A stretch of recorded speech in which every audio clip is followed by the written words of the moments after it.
Chapter 1 Ordinary Time. I awake before the alarm sounds. It's early, 5:30 early, the dreamy time of pre-dawn when the golden light softens what's real, blunts the sharp edges of daily life. It's in these quiet moments when my perspective is the most forgiving, zen-like.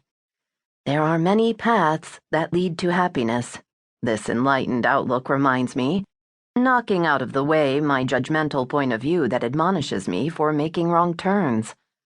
For a few breaths, inhale, exhale, inhale, I'm free from my blundering. Then the alarm blares. I roll onto my side and reach over my husband, Tom, to hit snooze. Still enjoying the gauzy calm, I kiss the top of his arm, give his scruffy head a rub, and put my face in front of his. Time to wake up, sleepyhead. Ah, he groans. Too early. I know, I agree. Where are the critters? Tom asks, referring to our twin 4-year-old boys who burrow their way into our bed each morning. Still asleep. Hilarious, right? It's hilarious because the boys are crack of dawn early risers. But today happens to be the first day of preschool for Dominic and Danny, and neither of them is as excited about it as I am.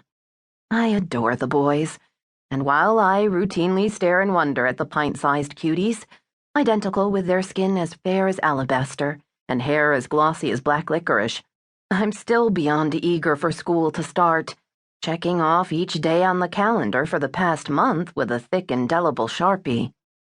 If the morning goes according to plan, in exactly 4 hours, I'll be sans children for the first time in 9 years, sipping the frothy goodness of a venti vanilla latte and savoring the sweet, warm dough of an apple fritter. I'll be cloistered in my car, listening to the raunchy DJ on DC 101 talk about something unacceptable, like underpants or threesomes or sex toys. The escapism will be pure bliss. But first I need to mobilize the sleeping beast husband and 4 children. Come on, babe, I nudged Tom. You have a plane to catch, and I've got children, all of the children, to get to school. Big day, he says, offering a small smile and rolling onto his back, hooking my head into a gentle half-Nelson. I settle into the crook of his shoulder and latch my arm over his chest. Seriously, honey, you need to get up.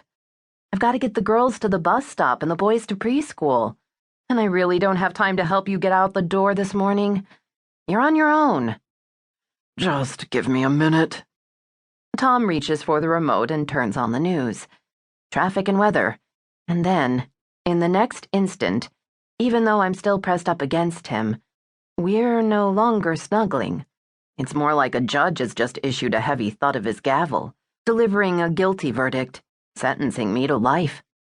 On the screen is a photo of my ex-boyfriend.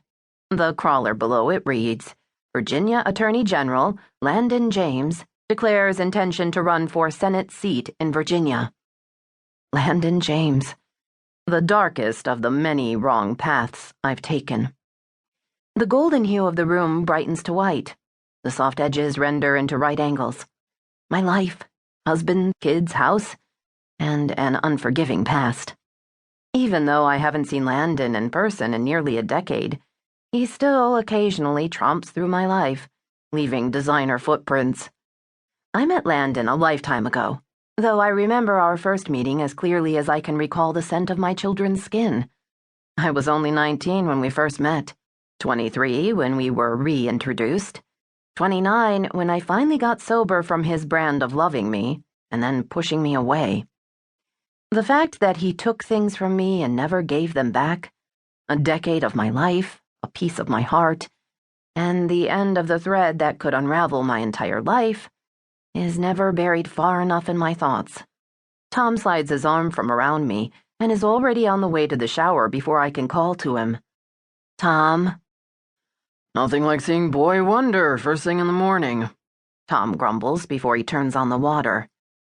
On an empty stomach, too, I call over the shower's noise, using the technique I've now perfected, siding with my husband no matter what.